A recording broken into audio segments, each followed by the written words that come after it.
Assalamualaikum warahmatullahi wabarakatuh. Ahlan wa marhaban ayyuhal musyahidunal kiram.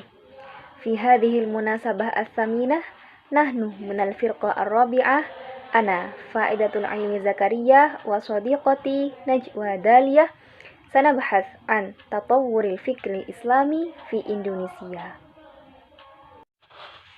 Baik, bahasan yang pertama yaitu mengenai perkembangan Islam Indonesia sejak abad 19 hingga masa kontemporer. Sejatinya, wacana pembaharuan Islam di Indonesia sudah dimulai sejak abad ke-17, yakni dengan munculnya pemikiran Nuruddin Ar-Ramiri dan Abdul Rauf As-Singkili, yang mana pada intinya merupakan kritik mengenai pemikiran tasawuf heterodok dan menawarkan tasawuf ortodok. Kemudian, pembaharuan Islam di Indonesia kembali muncul pada awal abad ke-19 dengan sebuah gagasan yaitu reformisme Islam. Dan pada abad ke-19 ini sudah mulai muncul lembaga-lembaga pendidikan tradisional yang disebut dengan pesantren. Sedangkan pada akhir abad ke-19 terjadi peningkatan jumlah jamaah haji dari Indonesia. Karena pada saat itu akses sudah mulai mudah dengan munculnya kapal-kapal uap dan perusahaan kapal swasta yang turut membantu lalu lintas haji untuk mulai beroperasi. Dan pada akhir abad ke-19, gagasan akan pembaharuan Islam lebih dikenalkan di Indonesia oleh para jemaah haji tersebut, baik secara langsung melalui lisan ataupun secara tidak langsung, yaitu melalui penerbitan-penerbitan jurnal yang tersebar di kalangan santri. Secara umum, tradisi keilmuan di pesantren berkiblat pada pemikiran Imam Asy-Syafi'i dalam bidang fikih. Kemudian model intelektual berbasis Islam tidak terlepas juga dari peran Wali Songo, yang mana mampu memadukan aspek spiritual dan sekuler dalam proses penyebaran Islam.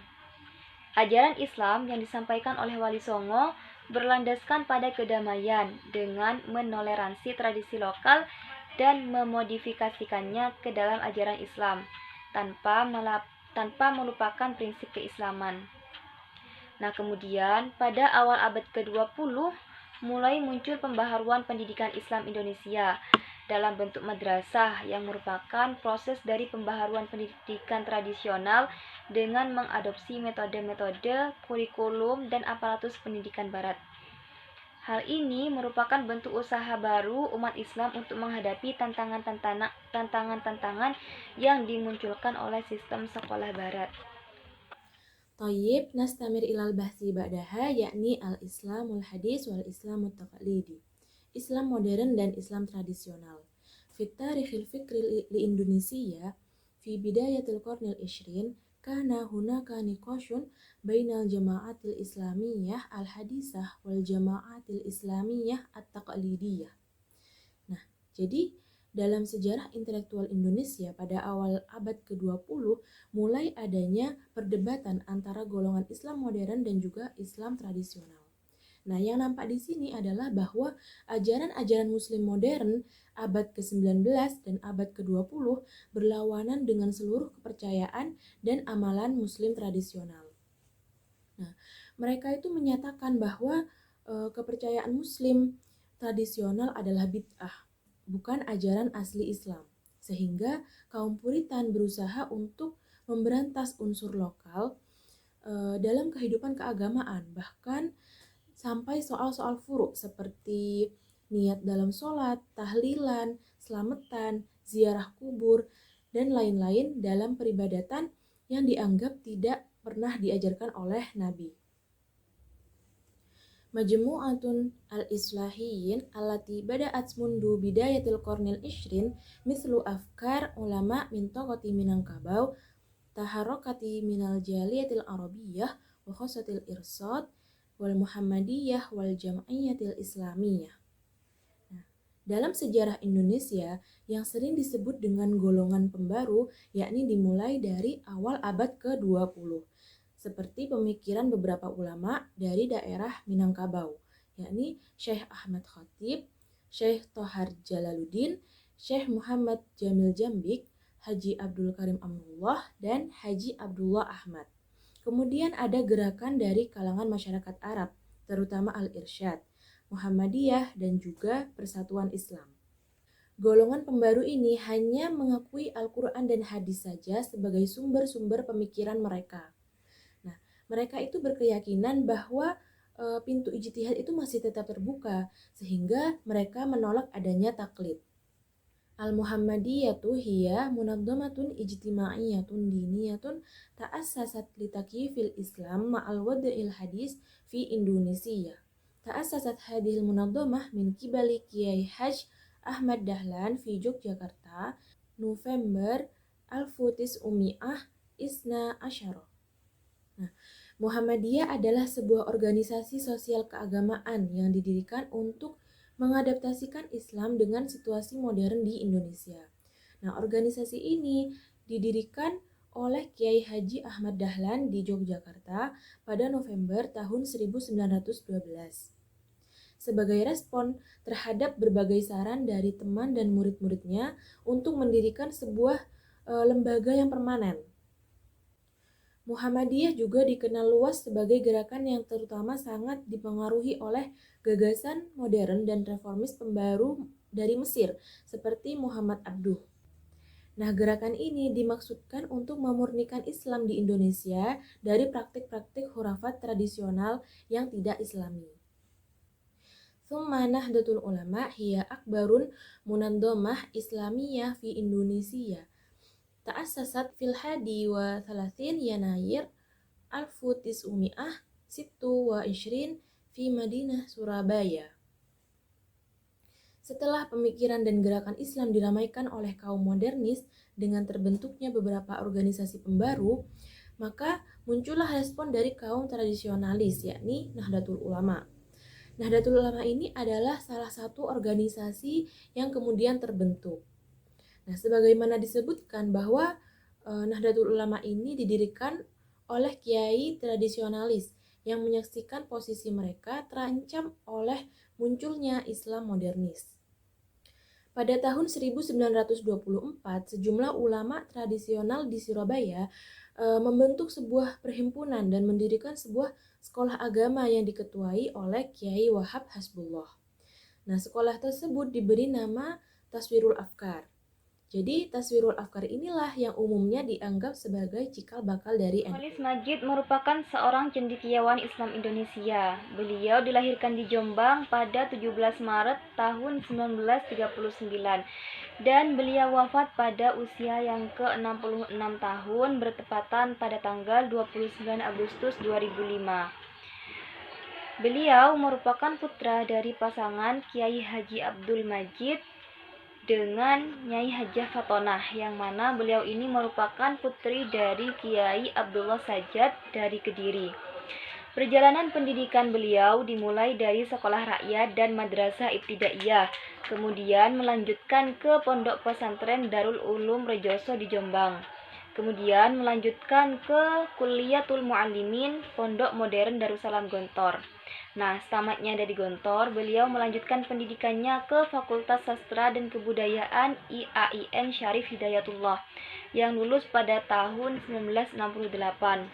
Untuk kemudian, beliau melanjutkan pendidikannya ke Universitas Chicago di Amerika Serikat dan lulus pada tahun 1984 dengan gelar doktor.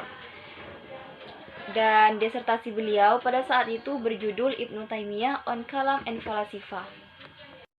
Cak Nur yang merupakan sapaan akrab dari Nur Khalis Majid, beliau merupakan seorang intelektual Islam Indonesia yang sangat produktif dan begitu bersungguh-sungguh dalam bidang intelektual. Sehingga tugas utama beliau adalah membaca, menulis, dan mengajar. Beliau memiliki banyak karya, yang mana karya-karya tersebut dapat mencerminkan pemikiran beliau.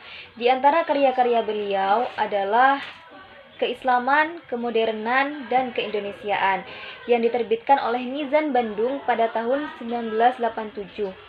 Dan ada juga Kaki Langit Peradaban Islam yang terbit pada tahun 1997 dan diterbitkan oleh Paramadina Jakarta.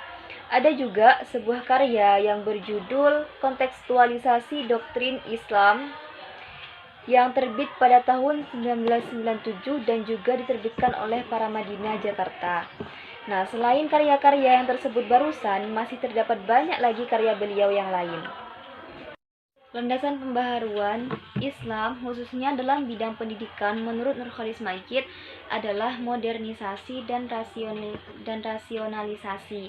Modernisasi identik dengan rasionalisasi. Sesuatu dapat dikatakan modern apabila ia bersifat rasional, ilmiah, dan sesuai dengan hukum-hukum yang berlaku di alam. Modernisasi dalam Islam merupakan suatu keharusan dan merupakan pelaksanaan dari perintah Allah Subhanahu wa taala sebagaimana yang tertuang dalam firman Allah yaitu dalam Quran surah Al-Baqarah ayat 170. Sesuatu yang saat ini dianggap modern bisa jadi kelak di masa depan nanti akan dianggap sebagai sesuatu yang tidak modern lagi. Maka dari itu, yang modern secara mutlak adalah hanya Allah Subhanahu wa taala. Modernitas merupakan proses menemukan kebenaran yang relatif menuju kebenaran yang mutlak, yaitu Allah Subhanahu wa taala. Nah, dari sini dapat dipahami bahwa sebagai muslim seharusnya dapat menerima kebenaran-kebenaran baru dari orang lain dengan sikap tawadhu dan tidak menutup diri dari kebenaran-kebenaran baru tersebut. Upaya modernisasi dalam dunia pendidikan dapat terarah dengan baik jika berdasar pada konsep dasar filsafat dan teori pendidikan. Filsafat pendidikan yang baik berdasar pada asumsi-asumsi yang kokoh dan jelas tentang mengenai hakikat kejadian manusia, potensinya, dan tujuan hidup serta misinya, baik sebagai individu ataupun sebagai masyarakat. Teori pendidikan yang baik dapat dikembangkan dengan dasar pertemuan antara penerapan atau pendekatan filsafat dan pendekatan empiris. Oleh karena itu, sebagai bentuk upaya pembaharuan pendidikan Islam, perlu merumuskan dengan jelas implikasi ayat-ayat Al-Quran dan juga hadis yang berhubungan dengan potensi bawaan, visi, dan juga misi manusia. Oleh karena itu, jika hendak menciptakan pembaharuan pendidikan Islam, maka harus merumuskan konsep dasar filosofis pendidikan yang sesuai dengan ajaran dalam agama Islam. Adapun kontribusi Nurcholish Madjid dalam bidang pendidikan ini sendiri di Indonesia dapat digolongkan menjadi 3, yaitu non-dikotomi atau pengembangan materi, kemudian modernisasi pendidikan Islam, dan Islam progresif yang dapat dimaksudkan dengan Islam berkemajuan. Pemikiran ini telah beliau terapkan pada lembaga pendidikan yang didirikan oleh beliau sendiri, yaitu SMA Sevilla yang terletak di Jakarta Timur, yang mana lembaga ini berkonsep pada keterbukaan, paham kemajemukan, dan berpegang teguh pada kebebasan nurani. Haji Abdul Malik Karim Amrullah dilahirkan di Maninjau, Sumatera Barat pada tanggal 17 Februari tahun 1908 dan beliau wafat pada tanggal 24 Juli tahun 1981. Ayah beliau bernama Dr. Abdul Karim Amrullah dan ibunya bernama Sofiah. Nah, dalam sejarah perjalanan pendidikannya, Buya Hamka hanya mengenyam pendidikan sekolah dasar dan tidak sampai lulus. Kemudian melanjutkan pendidikannya khususnya dalam ilmu keislaman ke Sumatera Tawalib Padang Panjang dan di Bukit Tinggi.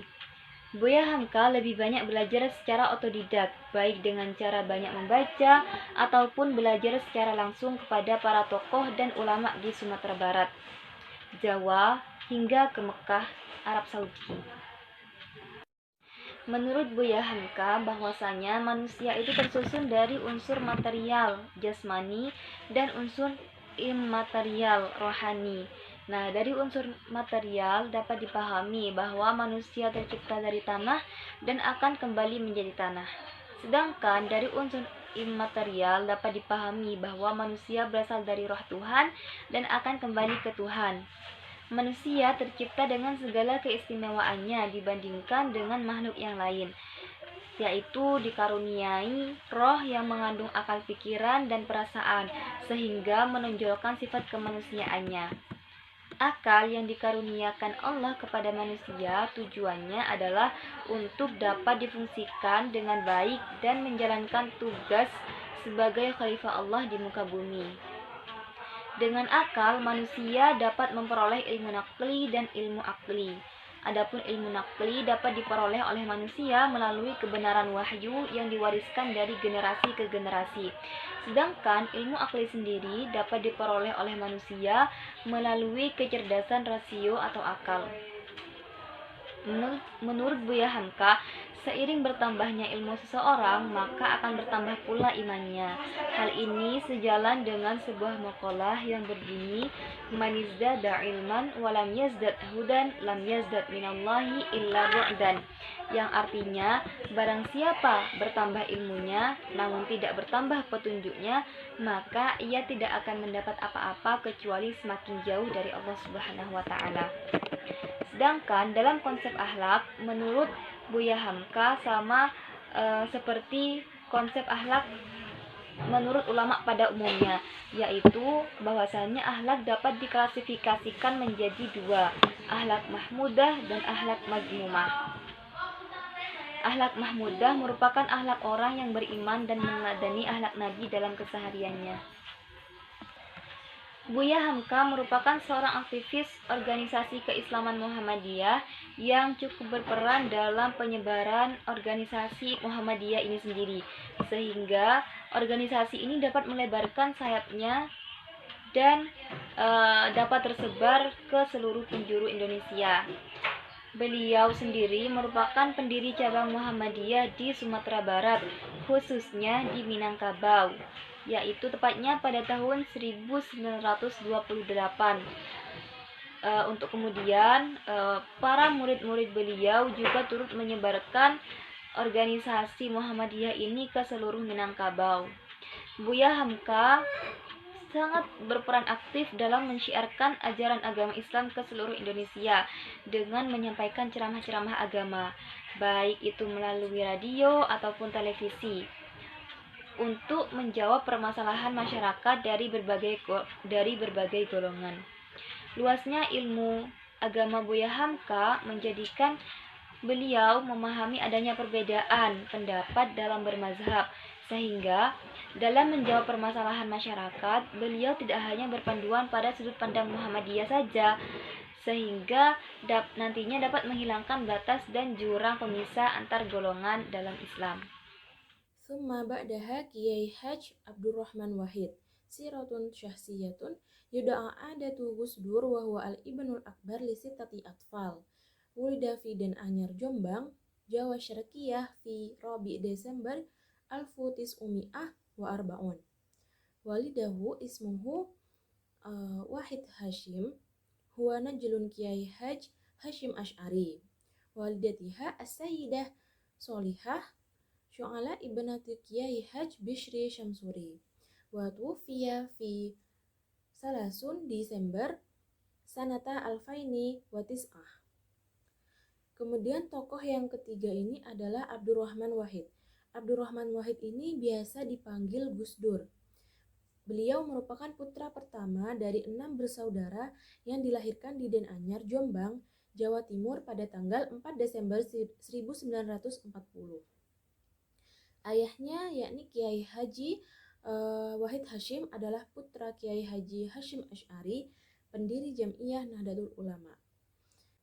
Kemudian ibunya adalah Nyai Haji Solehah, adalah putri pendiri pesantren Den Anyar Jombang, yaitu Kiai Haji Bishri Syamsuri. Nah, Kiai Haji Bishri Syamsuri ini merupakan tokoh NU yang menjadi Rais Am, pengurus besar Nahdlatul Ulama setelah Kiai Haji Abdul Wahab Hasbullah. Nah, dengan demikian Gus Dur ini merupakan cucu dari dua orang utama NU dan tokoh bangsa. Nah, ketika Gus Dur masih kecil, beliau sering dijuluki dengan Abdurrahman Ad-Dakhil. Nah, Gus Dur ini pertama kali mengenal politik saat tinggal bersama dengan kakeknya, hingga akhirnya beliau sangat akrab dengan dunia politik karena pada tahun 1950 ayahnya Kiai Haji Wahid Hashim dilantik sebagai Menteri Agama Republik Indonesia. Summa hunaka fikrotani ro'isatani mawjudatani bisyaklin mubasyarin au ghairi mubasyarin fi a'mali Gus Dur. Nah, di sini terdapat dua pemikiran pokok yang secara langsung maupun tidak langsung pada karya-karya Gus Dur. Awalan, tautinul Islam. Makna tautin huna huwa wujudit taswiyah awil musolahah wajibu antatimu amaliyatiha bisyaklin tabi'iyyin walaysa antorikil ikroh. Nah, yang pertama ini adalah pribumisasi Islam. Gus Dur berpendapat bahwa agama Islam dan budaya mempunyai independensi masing-masing. Akan tetapi, keduanya itu memiliki wilayah yang tumpang tindih. Agama Islam bersumberkan dari wahyu dan bersifat normatif, maka cenderung permanen. Sedangkan budaya adalah buatan manusia yang selalu berubah sesuai dengan perkembangan zaman. Nah, perbedaan ini tidak menghalangi kemungkinan manifestasi kehidupan beragama dalam bentuk budaya. Jadi dari sinilah adanya akomodasi atau rekonsiliasi yang prosesnya itu harus dilakukan secara alami, bukan karena terpaksa. Maka inilah yang disebut dengan pribumisasi. Summa saniyan al-insaniyatul alamiyah. Anna Gus Dur ya'taqidu anna ta'bir al-haqiqi anil Islam la yumkinu tahqiquhu illa biwujudi ruhil qanun. Kana Gus Dur aidon yara anna al-insaniyatul islamiyah hiya allati tadammanat ta'alimut tasamuh wal wi'am al-ijtima'i. Kemudian yang kedua ini adalah humanitarianisme universal. Pandangan humanitarianisme Gus Dur tertanam kuat dari pemahamannya terhadap Islam. Seluruh karyanya, terutama pada esainya, menjelaskan bahwa Gus Dur meyakini ekspresi Islam yang paling benar hanya akan didapat dan diraih ketika semangat hukum. Gus Dur juga berpandangan bahwa humanitarianisme Islamlah yang menyangkut ajaran tentang toleransi, keharmonisan sosial, dan yang mendorong seorang muslim tidak seharusnya takut kepada pluralitas yang ada dalam masyarakat modern. Sebaliknya, mereka harus meresponnya dengan positif. Thumma Rabi'an Az-Zumardi Azra. Siratun syahsiyatun wulida fi Lubuk Alung Gorba Sumatra fi Arba'ati Maris Alfutis Umi'ah Homsu wa Homsun. Muta'ahilun min ibah farihah walahu arba'atu aulad. Kemudian tokoh yang selanjutnya adalah Az-Zumardi Azra. Beliau lahir di Lubuk Alung, Sumatera Barat pada tanggal 4 Maret 1955. Beliau menikah dengan Ipah Farihah dan dikaruniai 4 anak. Summa afkaru Az-Zumardi Azra, yakni pemikiran Az-Zumardi Azra. Awalan, nabdatu antarihi muslim al-arkhabil. Yumkinu tasmiyatu kawahidim minasyahsiyat allati kasyafat antarihi syabakah ulama isyarki al-awsat wal-arkhabil. Wa asyara ila annal alaqah bainal muslimin fi mintaqatil Malayu al-Indonesiyah wa syarqil awsat qa'imatun mundul ayyam al-ula lil Islam. Nah, yang pertama adalah tentang sejarah umat Islam di Nusantara. Az-Zumardi Azra disebut sebagai salah seorang tokoh yang mengungkap sejarah jaringan ulama Timur Tengah dan Nusantara. Beliau telah meneliti secara serius bagaimana terjalinnya hubungan antara ulama di Timur Tengah dengan ulama yang ada di Kepulauan Nusantara. Kemudian beliau mengungkapkan bahwa hubungan antara kaum muslim di kawasan Melayu Indonesia dan Timur Tengah telah terjalin sejak masa-masa awal Islam, yakni para pedagang muslim dari Arab, Persia, dan anak benua India yang mendatangi Kepulauan Nusantara tidak hanya berdagang tetapi juga menyebarkan Islam kepada penduduk setempat. Menurut pemikiran Az-Zumardi Azra, dengan mempertimbangkan riwayat-riwayat yang dikemukakan historiografi klasik, Az-Zumardi Azra berkesimpulan ada 4 tema pokok dalam hal ini. Yang pertama, Islam dibawa langsung dari Arabia. Kedua, Islam diperkenalkan oleh para guru, yakni mereka yang memang khusus bermaksud menyebarkan Islam. Kemudian yang ketiga, yang mula-mula masuk Islam adalah para penguasa. Dan yang keempat, Kebanyakan para penyebar Islam datang ke Nusantara pada abad ke-12 dan 13. Thumma saniyan haulat ta'adudiyah. Waja'a bayanu azra fi kitabi qiyamit ta'adudiyah fil Islam ala nahwi tali. A'taqidu anal Islam ta'addidi. Wa hunakal katsir lakinnal ba'du yarfaduhu wa yaqulu anna Islam wahid faqat. Fahammuhu nahika an tahqiqihi summa ta'adudiyah wa hiya haqiqatun waqi'atun wa la yumkinu tajannibuha. Kemudian yang kedua adalah tentang pluralitas. Menurut Budi Hadrianto, Azra merupakan intelektual muslim liberal dengan menunjukkan pernyataan Azra dalam buku Nilai-nilai Pluralisme dalam Islam, yakni sebagai berikut. Menurut saya, Islam itu memang pluralis, Islam itu banyak. Tapi ada yang menolaknya dan mengatakan bahwa Islam itu hanya satu. Memang secara teks Islam hanya ada satu, tetapi ketika akal sudah mulai mencoba memahami itu, belum lagi mengaktualisasikan, maka kemudian pluralitas itu adalah suatu kenyataan dan tidak bisa dielakkan. Nah, menurut dari Azumardi Azra, Islam pada esensinya memandang manusia dan kemanusiaan itu secara sangat positif dan optimistis. Menurut Islam, manusia berasal dari satu asal yang sama, keturunan Adam dan Hawa. Nah, meski berasal dari nenek moyang yang sama, tetapi kemudian manusia itu menjadi bersuku-suku, berkaum-kaum, berbangsa-bangsa, lengkap dengan kebudayaan dan peradaban khas masing-masing daerah. Summa salisan an duhuril Islam. Idza kunta tadrusut tarikh bi syaklin sahih wafqan di Azumardi Azra fahunaka asya'un yajibu tahqiquha min ajli tahqiqi taqaddumi as-saqafah wal hadarah al-islamiyah. Al-mutatallabat ar-ra'isiyah hiya al-istiqrar as-siyasi wal izdihar al-iqtisadi. Kemudian yang ketiga adalah tentang kebangkitan Islam. Nah, jadi kebangkitan Islam pada saat itu menurut Azumardi Azra ada yang mesti dipenuhi untuk pencapaian kemajuan kebudayaan dan peradaban Islam. Adapun persyaratan utamanya adalah stabilitas politik dan kemakmuran ekonomi. Kita bisa melihat kejayaan Islam pada masa klasik seperti pada masa dinasti Abbasiyah. Menurut Azra, tanpa adanya kedua syarat ini, kemajuan-kemajuan dalam lapangan ilmu pengetahuan, ilmu teknologi, pendidikan, kesastraan, kesenian, dan lain-lain itu tidak akan tercapai. Sehingga momentum kebangkitan Islam pada saat itu tidak hanya berkembang secara ilmiah tetapi juga terencana dan terarah. Yumkin kafaina huna kalamna in wajatunna minna al-khoto'at arju minkunna al-afwa. Syukran ala ihtimamikum. Akhiran wassalamualaikum warahmatullahi wabarakatuh.